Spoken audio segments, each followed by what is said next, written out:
All right, hello everybody. Welcome to our second session with Jonathan Yellowhair.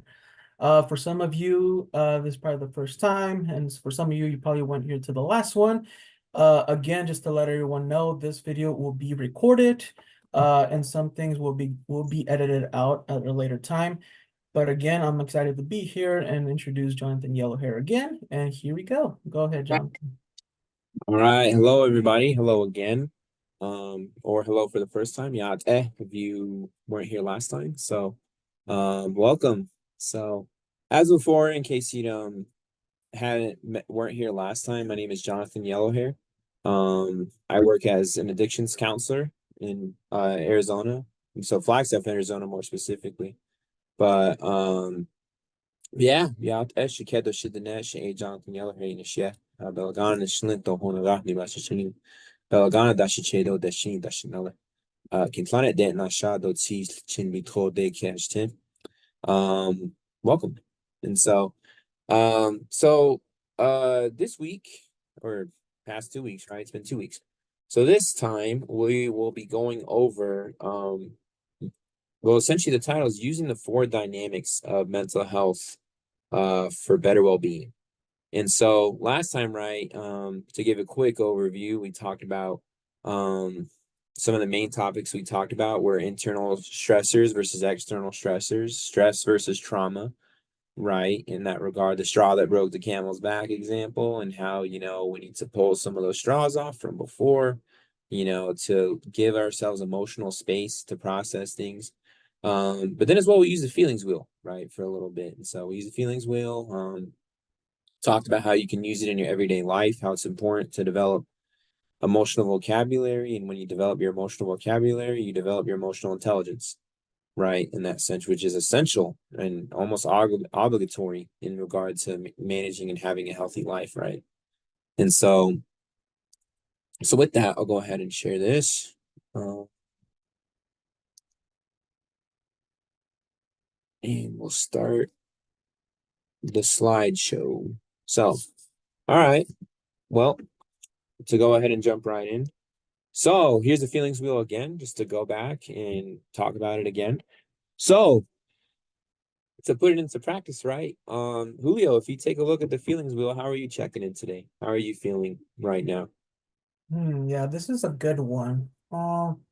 There's a lot of feelings right now, and for some reason, this kind of reminded me of something that I kind of learned a little bit in a different way with one of my therapists. But right now, I'm just kind of feeling thankful for life. Just Mm, because the only reason I feel that like all the time now is just because I am expecting a new a baby soon. Is my first child, so I feel thankful every day, even when times feel stressful or aren't going well. I'm always thinking of my baby that will appear in this world in a little bit at the end of May. So again, just being thankful for what I have, what's coming forth, and just for the future to come. So absolutely. Okay. All right. And how am I feeling coming in here? Let me see. Let me take a look at this.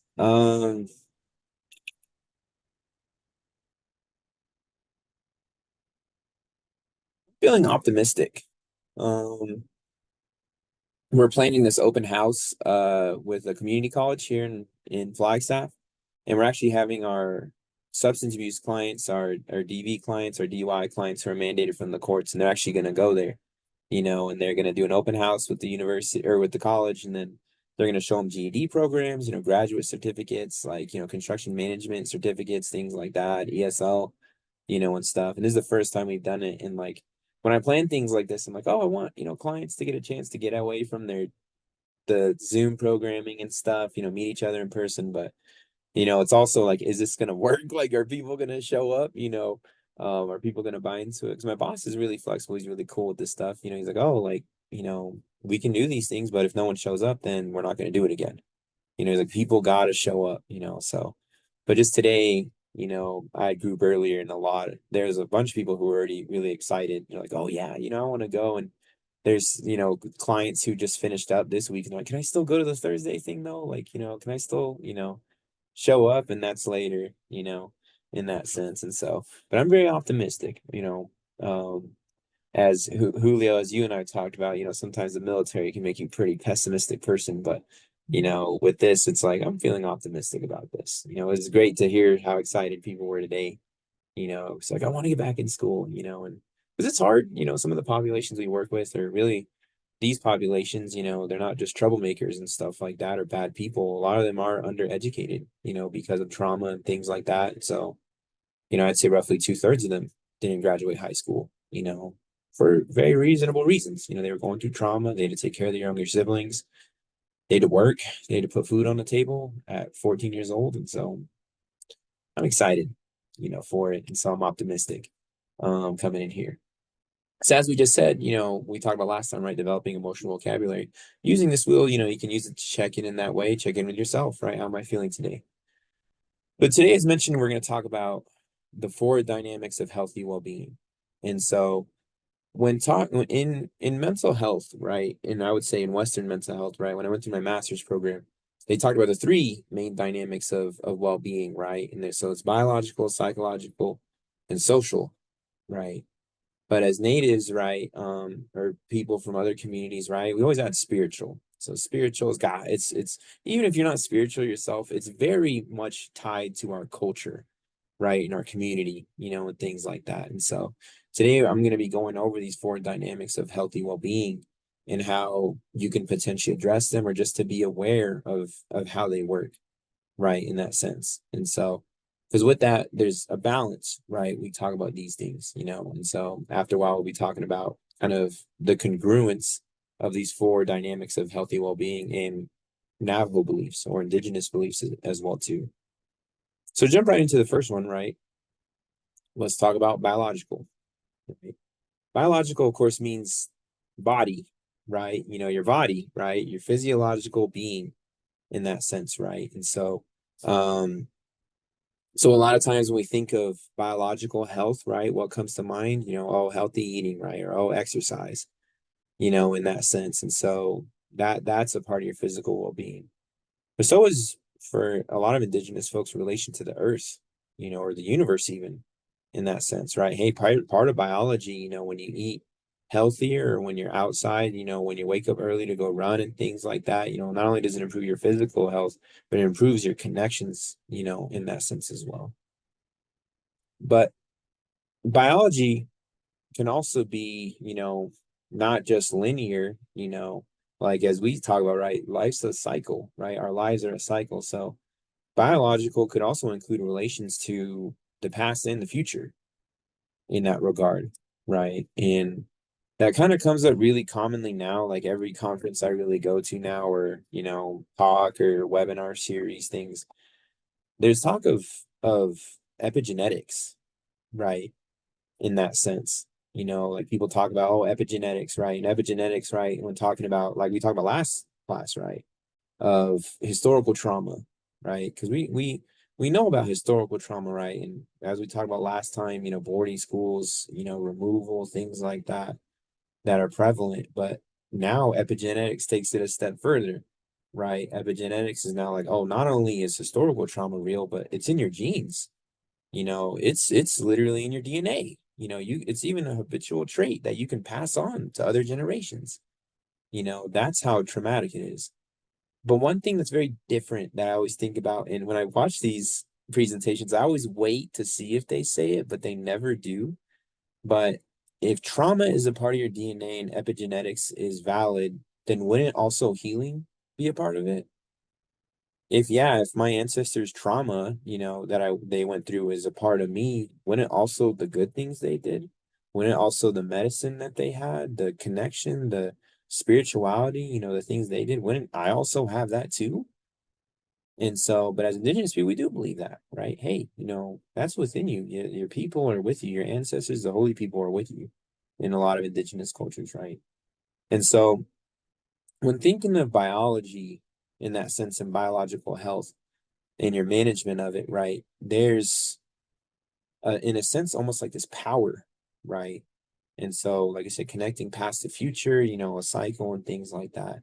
And so, and your biological health really depends on how you wield that power, in that sense. because as human beings, we're meant to do tremendous things in that regard, right? It's like you said, it's in our genes, right? Hey, we're meant to do amazing things, in that regard.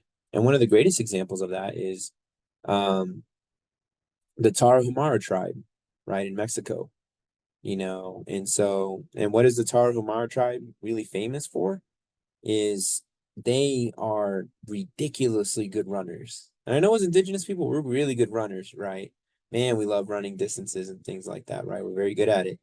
But they are ridiculously good at it. They run literally for over 100 miles at a time. Traditionally they run, from village to village, things like that. They run for competitions, but it's just like everyone else, it's a part of it's medicine, right, for them. And so, and there's books about them, there's documentaries, films probably too. You hear their name come up a lot, right? But one thing people don't really hear about the Tarahumara tribe in that regard as well too is their tribe also really struggles with diabetes, right? And so with that, right, um, the reason for that is this power, right? And so their genetics, right? And I watched a documentary and explained it very well, right, in that regard, why they go through these things, right? Because genetically or traditionally, if you will, in their culture, because they run so fast and far over generations, their bodies have adjusted to it. So really anything they put in their bodies, right, any type of food, their body does their best to metabolize it as fat, right? And why is that? Because they need to burn it immediately, right? Hey, I need fat, I need calories, I need energy, right? In that regard, that's how their bodies process things, right? So they process it quick in that sense. But same thing, in these articles I've read about it, the research I've done on it is, the Tarahumara, they were colonized as well. So there's some of them that live in the city, right? They live in urban areas. So their bodies metabolize at the same rate, right? It's doing the exact same thing, as it's done for generations, but yet they're not running, right? In that sense, they may live a stagnant life in that way, right? And so this power, right, as native people, physically, biologically, we're meant to do tremendous things, in that sense. But as well, too, it is a power that when you don't wield it the right way can work against us too, in that sense. And so, but unfortunately, through colonization, it's been used as a weapon against us as well, right? You look on our reservations, and we, as Navajos, we have high rates of diabetes, right, in our communities. And why? Because it started really with commodity foods, right? The government gave us rations of, lard, fat, salt, sugar, milk, and those are things that are not a part of our traditional diet. So our bodies don't metabolize them very well. And so with biological dynamics as well comes substances, right? But we're going to talk about that in a later session. And so in that regard, and so but biological dynamics, right? So your physiological, your biological, is important in maintaining balance. So Julio, what biological issues have you seen in your community? Yeah, some of them that come up. So I'm Mexican, of course, and indigenous to the Mexican lands. My parents were from Mexico. But some of the things that our culture deals with is, diabetes, high blood pressure, those specific things for the cholesterol. Those are the big ones. I know there's probably a little bit more, but those are the big factors that come just because it probably has to do with the way we eat or the things we eat, and that's totally okay. We eat a lot of good food and stuff, so maybe it's just us not going to the doctor. That's another thing in my cultures, we really don't go to the doctor at all. Yeah, yeah.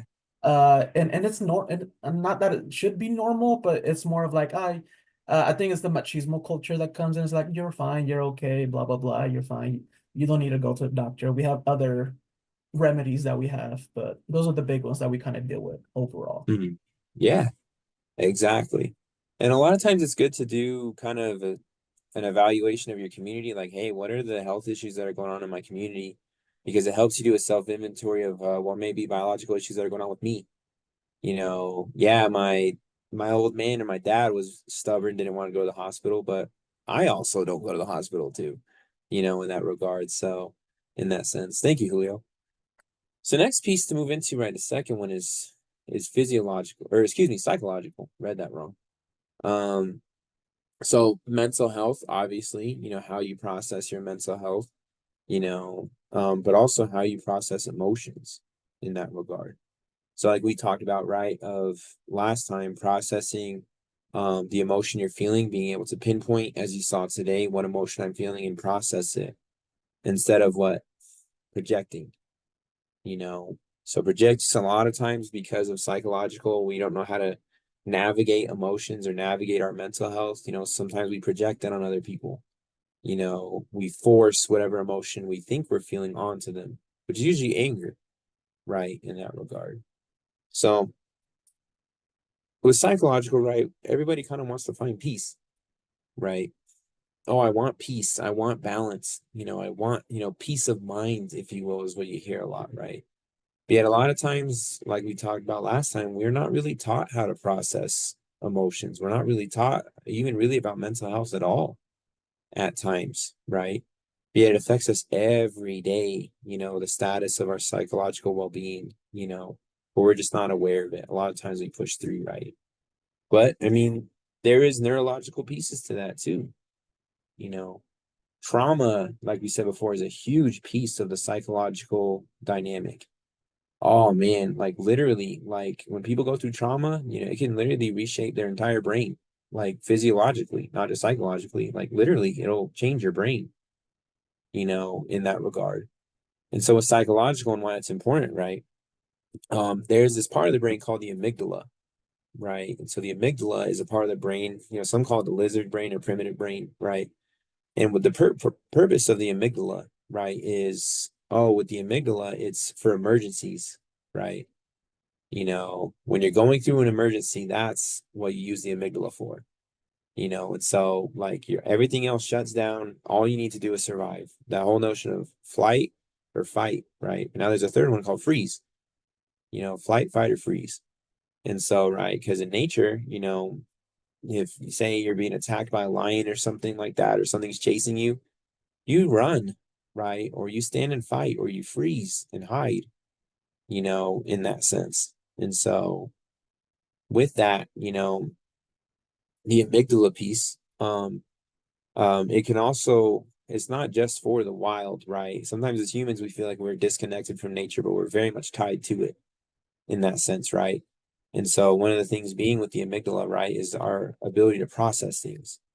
When I was in Atlanta, working at an after school program, one of my students would like at once a week he'd get really frustrated, and he'd get really mad. He'd cuss at me, he'd cuss at other students, and kind of his prerogative was getting sent to the office, you know. And so, but one day I was sitting at home and I was like, why does he do this? Like, why does he keep acting up? Like, and then I recognized like he does it every Tuesday. And I was like, what do we do on Tuesdays? We read, right? Okay, Tuesday's our reading day. And so while the other students are reading, I pulled them aside outside. I was like, hey, I'm really struggling reading this book. Like, can you please help me? You know, like, can you help me? And he's like, sure, yeah, I'll help you. And it was literally like a kindergartner's book, like, and he's a fourth grader and he couldn't read it, you know, like at all, really. Like he was really fumbling over his words. And I told my boss about it. I was like, hey, this is going on. And she, you know, like with her knowledge, she called DCS like immediately. And I was like, because it was long before I was a counselor. I was like, huh? Like, like I didn't think it was that big of a deal. But she was like, Jonathan, she's like, this is one of the biggest signs of trauma in a child, that they're going through trauma in the home, is if they're not at a reading level, if they're not at a comprehension level with their peers, like, and especially that far back. So she filed a report and it turned out he was being abused in his home, you know, and this is where I first learned like about the amygdala and about neurological dynamics, right? So I did get in my counseling program, I asked someone about it and they explained it. They're like, yeah, when your amygdala activates, it shuts down the rest of your brain, like literally, and especially your prefrontal cortex. And your prefrontal cortex is the part of your brain that processes new information and that learns, and it's your creative mind, right? Because same example, say you're running from a lion in the wild, you're not gonna be running and like, oh, look at this grass, I can make a basket out of it later. Oh man, it'd be so nice. No, you don't need any of that. You need to run, you need to fight, you need to hide. But us not being in those situations, his amygdala was activated all the time, so he wasn't learning new things. And so, but we do that to ourselves a lot, right? In that regard, like we talked about last time, stress versus trauma. Sometimes we view stress or trauma as simply stress, right? Oh, it's just stress. It's not really trauma at all. But sometimes we do the opposite, right? We do what's called catastrophizing, right? Oh, this issue is not stress. It's a complete disaster, in that sense. It's a complete disaster. And what actually we can do, we can activate our amygdalas, you know, in that sense. And so our trauma response, if you will, can be the same for very different situations, you know. So back in the day, say like you went through some trauma, oh well, this parent, whenever they called me in the living room, like they would hit me because I did something. They would always hit me. Whenever I heard my name to come over there, they would hit me. But say you've worked on yourself, say you heal and things like that, but you may still have that trauma response of, say your boss. Hey Julio, you mind coming to my office real quick? And what do you think happens? All that amygdala can activate, right? Oh, this is a disaster. This is trauma. This something as bad is going to happen. So your emotions, your heart, your cardiovascular issues, your mind, your body responds the exact same way as when you were a kid about to be hit. Not that Julio was hit, just to throw that out there. But in that regard, you have to learn how to shut your amygdala off too. Like we talked about internal, external stressors. Hey, this is something I can't really control, but I can control my response to it. This is the external stressor. This doesn't really, me buying the wrong type of milk for my kid doesn't really warrant me relapsing, in that sense. It's okay. This is a stressor, but your amygdala is activating. Like, see what type of failure you are. Remember, you did all these things in the past that you didn't do good at or that you failed at. And your amygdala activates, right? You go into emergency mode, so you gotta learn, and start thinking about that. What times do I allow that to activate? And a lot of times, right, it can be arguments between relationships. The same thing when you think about, I know we joke a lot about, right, as natives and people arguing and stuff, but it's straight up amygdala, right? Physical fighting at times, people leaving, right? Well, I don't want to be here, so I'm just gonna leave. I'm gonna walk away. I'm gonna go walk on the road or do whatever. Or they freeze. I'm not gonna say anything. I'm just gonna go numb. I'm so tired of having this conversation. I'm so tired of fighting. I'm just gonna go numb. They can yell all they want. I'm just gonna sit here. Amygdala, right? Isn't that wild? Like, hey, that's the amygdala activating in that sense. But as natives, sometimes we've been through so much trauma, it's just natural. Oh, amygdala's activating. We're arguing. Guess what? I'm either gonna fight or I'm either gonna argue, verbally berate you, or sometimes physically harm people. I'm gonna freeze, to sit there and go numb, or I'm gonna leave, you know, and just go. So learning about that, the amygdala, why it activates and when you can turn it off in that sense. Um, yeah, so same response that we would have to trauma and learning how to turn the amygdala off. So, Julio, what issues psychological issues have you seen within your community at times? Yeah, that's a good question actually, but just kind of like growing up, there wasn't really a lot of talk about, mental health, but just the things I experienced from my perspective, like in elementary, middle school, was kind of like anger or just getting angry at things. Mhm. And it doesn't have, and it's not a bad thing. I think it has to do with like, oh, I don't want to do this homework, or I don't want to go do gym stuff or whatever. Yeah. Or they were really mad for some reason about a project that came by.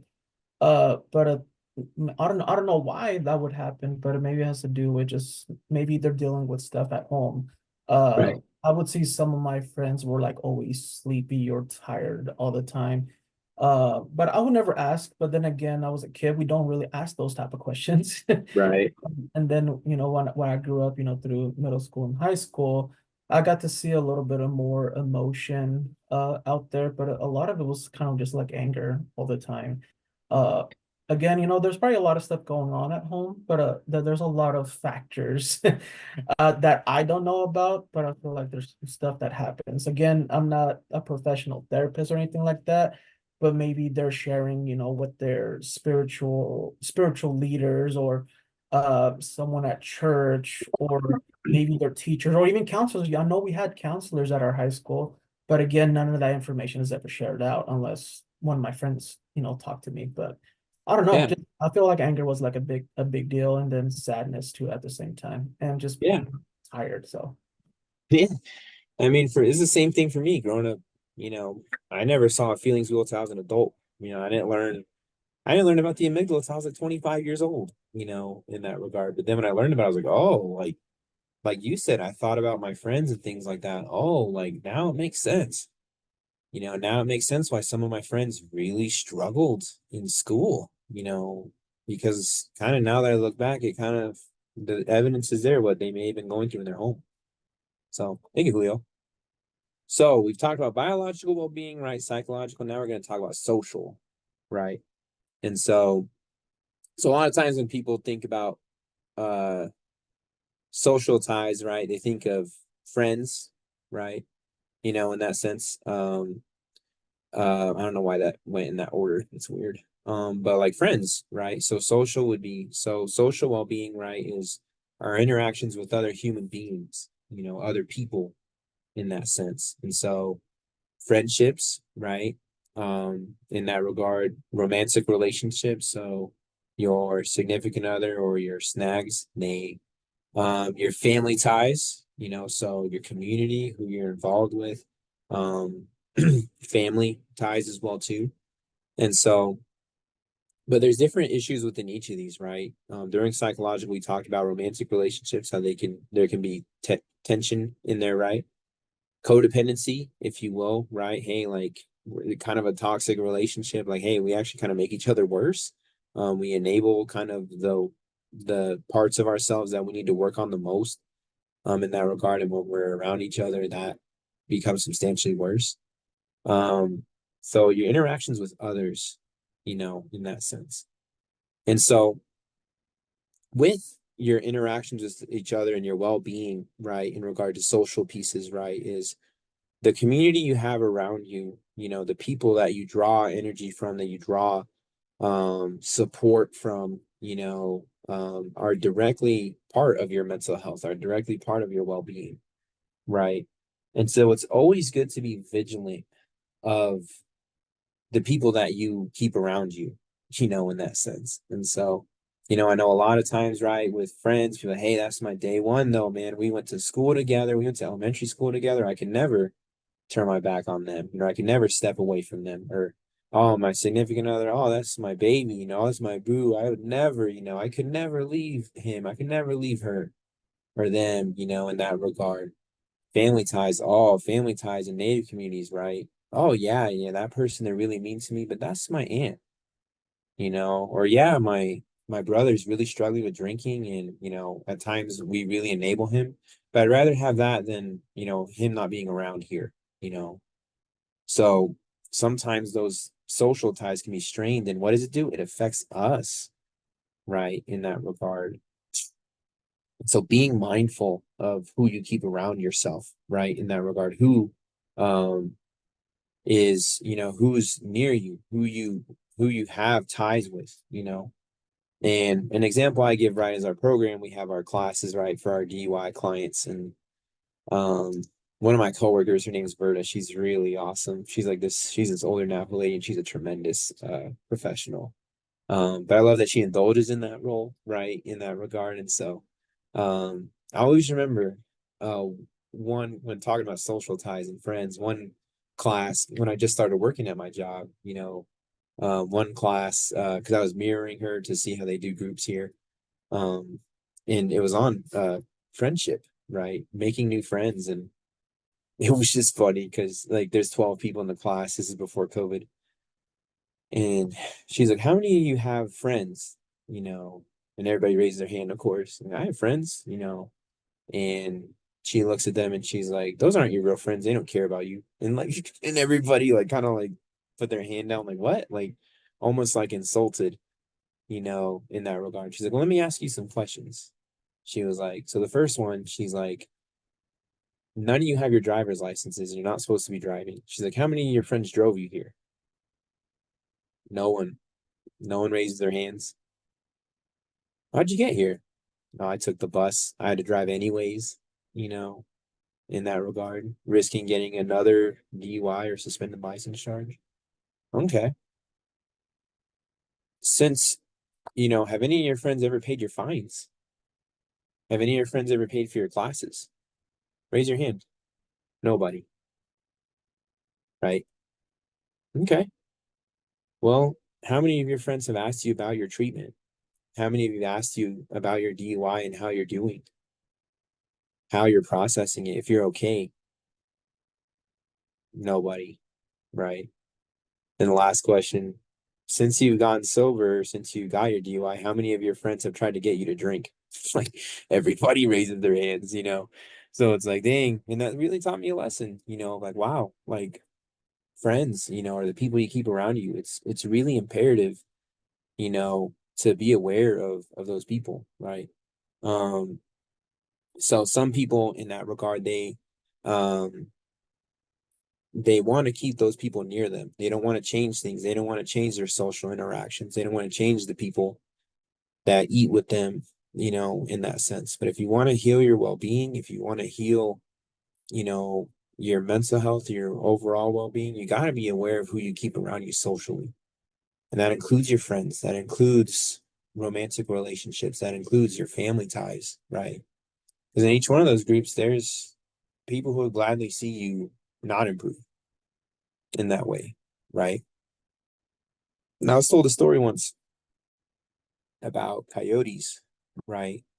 And you know, particularly in the area where we live, there's a lot of coyotes, right? And one time this person was like, "Hey, like, you know why like the coyotes are so big around Flagstaff?" And I was like, "No." And they're like, "Because they eat a lot.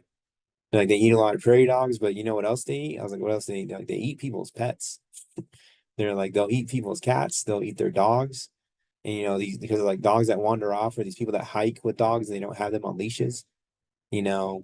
And you know, I was like, okay, you know, and this person was a bit of an older native person, and you know how it is with older natives. Sometimes they start talking, it's almost like you start hearing eagle cries or like a flute or something like that, you know. Well, okay, you know, and so he started talking. He said, you know how these coyotes catch these dogs? It's like, no, you know, because he's like, they don't just run up and attack the dog. They don't run up in a, you know, if the dog's on a leash, they don't just run up and attack the dog and the owner.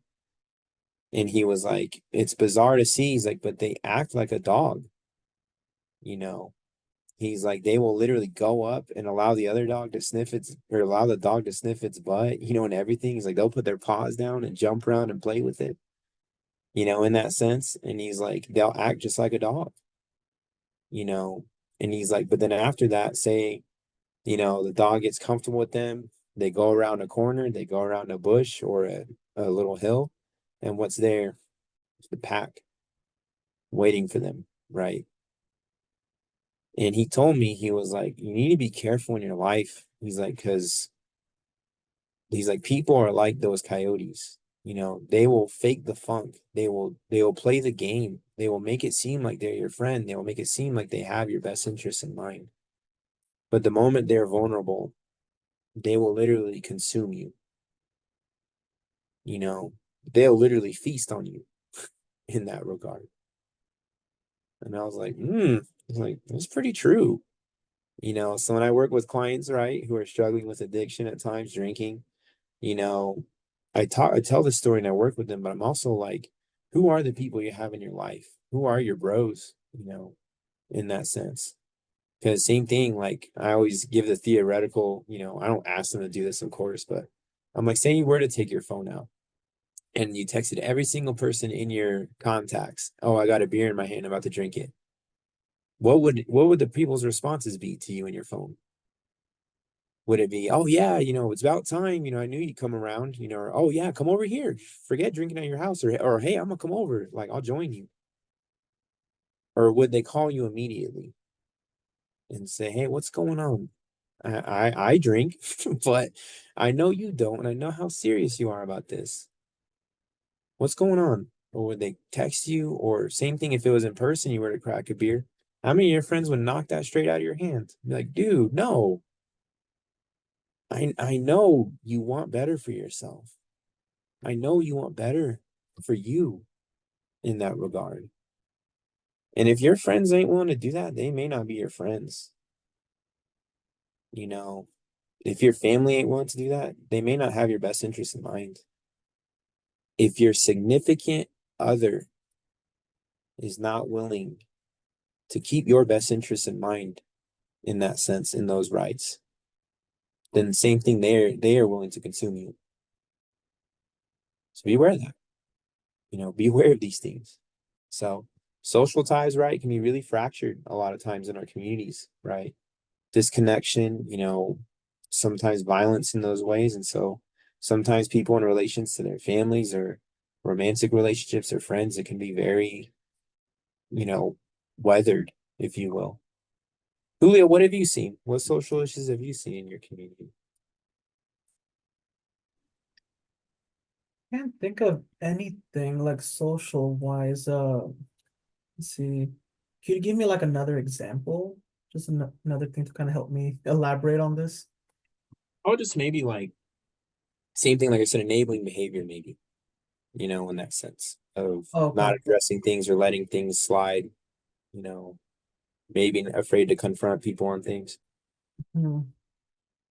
I think probably just I don't know. I feel like being a bystander sometimes. I know that one of my degrees in college was criminology, but just kind of like the bystander effect when Yeah, something is going on and no one is really trying to do anything. They're more of like, oh, let me just watch and not do anything about it. Let me take my right. camera out. I feel like that's just stuff that I kind of see nowadays from my social perspective, and it's really wrong. And I wish there was more heroes, what I'm trying to say. But me coming, so I'm a veteran and stuff from military aspect. I'm more of a person that goes to it and try to help out if I'm able to. And if I'm not able to, then there's always the professionals that kind of help out. But those are some things that kind of like come up, or just another example is like egging people on. Like Mm, it's like, hey, go do that, or you're some bad word or whatever. Nah, you're not strong enough. And then like, kind of like egging people on is what I'm trying to say. And it's kind of wrong sometimes. There's some things where it's okay for jokes, but some things just kind of go too far. And that's kind of just a couple examples that came to my head just now. so thank you for sharing, Julio. Thank you. So the fourth dynamic, right, like in regards to well-being. So we talked about biological, psychological, social. Now we're going to talk about that spiritual piece, right? So spiritual, right, in that regard of, oh, as natives, right, we have such a high or strong connection with spirituality. Like I said, even if you're not spiritual yourself, right, there's still in our communities a really strong sense of spirituality. And with spirituality, in that sense, a lot of people, they think of spirituality, right, minds instantly go like, oh, well, ceremony or church, or something along those lines, right? Some sort of, religion, if you will. But spirituality is deeply threaded in like everything, right? And so, when I work with clients, right, I ask them, at times, well, what is your higher power? You know, so what is it? You know, what is something bigger than yourself that you hold yourself accountable to? It could be the creator, it could be God, it could be whatever. And some you get some very interesting answers. Some will say my higher power is my dog, you know. Um in regard to their sobriety, like, hey, when I was drinking, I was terrible to my dog. You know, times I'd go on a bender, I wouldn't even feed it for 3 days because I'd be gone, you know, or whatever. So my higher power is my dog because I never want to do that to my dog again. My higher power is my kids, you know, they're worth me getting sober for, you know, in that sense. And so, um, with that, you know, recognizing your higher power in that sense, your spirituality piece, what you're connected to in this world is essential for your well-being. Because a lot of times, whatever a higher power is, you know, usually will fall on the wayside when our well-being deteriorates. Like, because when, like I said, the work we do, hey, and sometimes they don't like this, but you're like, what was it like when you put alcohol as your higher power? They're like, huh? Well, at one point or another, you chose it over your family. You chose it over eating sometimes. You know, you chose it over your job. It indeed was your higher power for a bit. So staying vigilant, you know, in that regard. What is my higher power? What is something bigger than myself that I can hold myself accountable to? Julio said, like he said, he's got a little one on the way, right? Hey, that's a pretty good reason to take care of yourself. You know, that's something, a spiritual connection between you and that little one already in that sense, right? And so with that, it's important to, um, in that sense, not replace your higher powers in those ways, unless it's good. You know, like I said, if something is your higher power that's not a very healthy thing, then maybe find another one, you know, in that sense. And so these spiritual dynamics, these connections to one another are essential, right, in that regard. And because a lot of times when in our work, right, we say, oh, well, it took it away. Whatever issue I was going through, my anger issues took my family away from me. My anger issues took my marriage. My anger issues took my kids. My anger issues took my job. But it's like we gave those things away, you know, we gave it away because of our reactions to it. But it doesn't mean you can't get it back in that regard. But you have to recognize, hey, I do have control over these things, you know, but I need to have control over my spirit, over my energy and how it's projected in those ways, right? And so reaffirming these things, reaffirming your higher power with yourself in that sense, you know, is really essential. So the fourth dynamic of this of spirituality, right, is maybe one of the most important as it is so tied with everything else in that regard, right? So because even sometimes when working with clients, right, oh well, my spirituality is running. Man, when I run, nothing is wrong in the world when I'm running. Everything's right. Or I have clarity, I have peace, right, in that sense. And so, which, you know, with spirituality, so addressing your spirituality, meditating, doing a self-inventory, where is my spirituality at these days? Is there something I'm putting in place of my spiritual sobriety? Which sometimes, right, it can be things that are seen as positive. You know, self-sabotage doesn't always look like what you think it is, right? Hey, you know, I could have done 15 credits and been just fine, but I'm doing 18 and I'm absolutely miserable. So what's your higher power? School could be your higher power, which is nothing wrong with that. I mean, so you dedicated in school, that's phenomenal. You want to do 18 credits, great, more power to you. But same thing, also be aware of how that's going to affect your spiritual well-being. You know, knowing that you switched that higher power out in that regard. So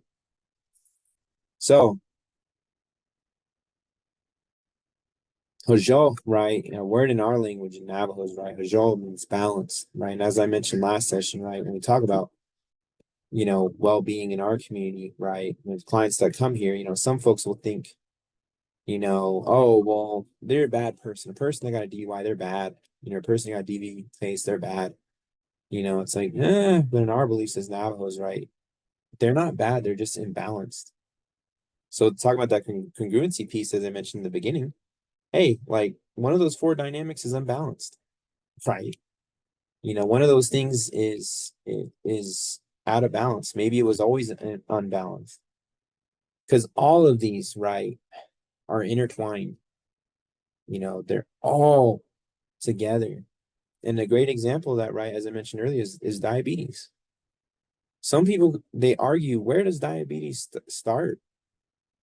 Because all of those dynamics can affect it, right? If you have poor mental health, what does it do? It can change your diet, right? So if your psychological health isn't good, if your amygdala is always activated, you're not going to take care of your body. If you go through physical trauma, abuse, have an eating disorder, that could definitely spark diabetes, right? In that regard, your social interactions with people, how you interact with people, what you were taught to eat as a kid, your social interactions with people can definitely lead, in a sense, to diabetes, right? Because social is directly attributed to your physical health. And same with spiritual, all of them are intertwined. So when something comes you know, in that regard, say like that example, right? Say with spirituality, if you let something become your higher power, it will something else affect or become your higher power. It will affect your body. It will affect your interactions with other people. It'll affect your mental health, which we've seen, right, in school, like the example of school again, right? Oh man, the semester is so brutal. I'm not sleeping well, oh, I'm not talking with my family. I'm not hanging out with my friends. I'm gaining weight or losing weight, right? In that sense, it'll literally affect all four of those, right? So, like I tell my clients, right? If you let something infect one of those, it'll infect all of them. Like substances, as we talk about the disease model, right? Hey, it's a disease because it'll literally infect everything. It'll infect your mind, it'll infect your family, your interactions, your kids, your significant other. It'll affect your body, of course. It'll affect your higher power. It'll infect those things.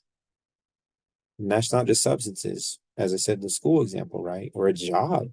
A job can destroy your family if you let it become your higher power. It can just, how many times have you seen, Julio, just that someone's job destroys their body, working their graveyard shift? So their social interactions can affect all of it. But that's not the worst thing, right? Hey, like, the fact that these are all intertwined, because it also goes the other way. When you address one of these things, it can address all of them, right? In that regard, you address your biological health, it'll improve your mental health. You address your mental health, it'll improve your interactions with your friends. It'll improve your interactions with your significant other, with your family, right? You put your higher power back in place, it's definitely going to make your physical health better. Gradually, of course. It's not like, oh, I'm doing this one thing and it makes all of them better, but they're all intertwined. And so it's important to recognize, hey, I don't have to fix everything, but I just need to do something, in that regard. One time I was like really frustrated when living in Atlanta. I had a back surgery and stuff, and I gained some weight, and I was just tired all the time. Like, took a while to heal, and I'd healed up a good bit to where I could go walk, but I was just lazy, like and I had all sorts of stuff going on. We didn't have a lot of money. We were two broke grad students. My lady and I, we just we're both just extremely stressed with our programs and things like that. We're 2,000 miles away from home, and everything, 500 miles away from the nearest fry bread, nay.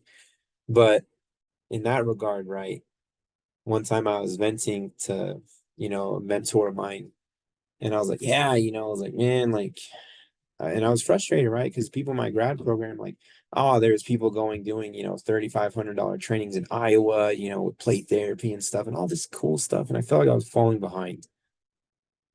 And it felt really unfair. I told him, I was like, man, it's really frustrating. Like, because I was like, everyone's getting blessed with me, and I'm dealing with physical stuff, we don't have any money, all this stuff. And I was like, it's like, when am I going to get my blessing?